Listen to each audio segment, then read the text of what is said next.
Apabila kita memperhatikan permulaan sejarah Islam, kita akan menemukan fakta bahwa setelah 13 tahun Rasulullah berdakwah di Makkah dan tidak membuahkan apapun kecuali sedikit dari mukminin yang membenarkan apa yang beliau bawa, beliau dan para sahabatnya pergi ke Madinah dan mendapatkan sambutan yang baik dari penduduk di sana. Di sanalah Islam dengan risalahnya yang universal mampu untuk menebar rahmat bagi penduduknya. Kemudian disebarkan ke seluruh penjuru dunia setahap demi setahap. Dari berbagai penaklukan yang dilakukan di masa Rasulullah, kita bisa melihat bahwa salah satu tujuannya adalah membuka pintu-pintu menuju Baitul Maqdis. Kiblat pertama kaum muslimin adalah perang Mu'tah, kemudian perang Tabuk yang menjadi awal dari penaklukan negeri Syam, yang kemudian penaklukan tersebut berlanjut pada masa kekhalifahan Abu Bakar oleh Umar bin Khattab, hingga Al-Quds pun berhasil tunduk pada masa kekhalifahan Umar bin Khattab, di mana kuncinya diserahkan langsung oleh Patriark Sophronius perwakilan Romawi Bizantium di Yerusalem. Tak lupa juga perjuangan Salahuddin Al-Ayyubi yang berhasil mengembalikan Al-Quds ke pangkuan Islam ketika Perang Hittin setelah Al-Quds diserang dan dirampas di Perang Salib.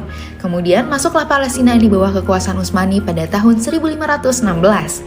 Pada masa kekuasaan Sultan Salim I dan anaknya, yaitu Sultan Sulaiman Al-Qanun, Al-Quds mendapat perhatian khusus dalam segala hal agar terjaga kesuciannya.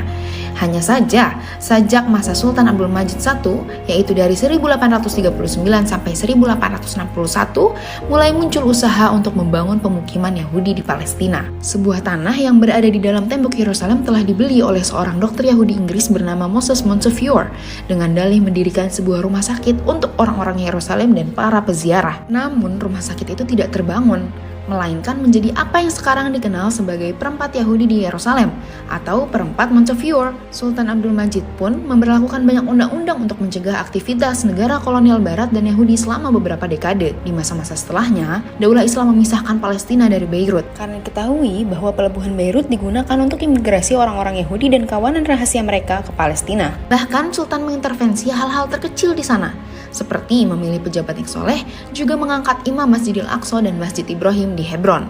Selain itu, kantor distrik Yerusalem dihubungkan dengan jalur komunikasi langsung kepada khalifah.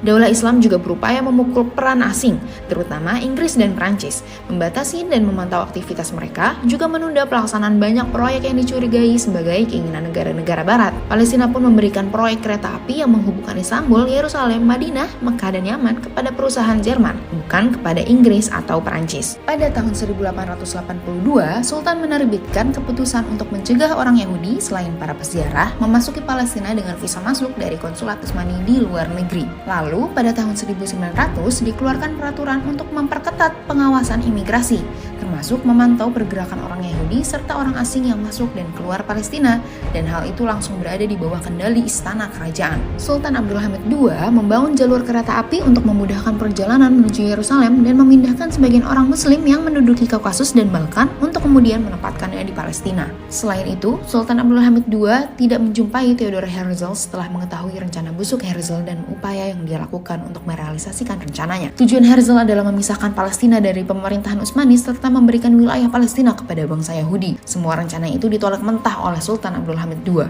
Lalu, bagaimana kisah perjalanan Al-Quds sampai akhirnya dibanjiri dan dikuasai oleh Yahudi? Nantikan episode selanjutnya di minggu depan. Stay tuned!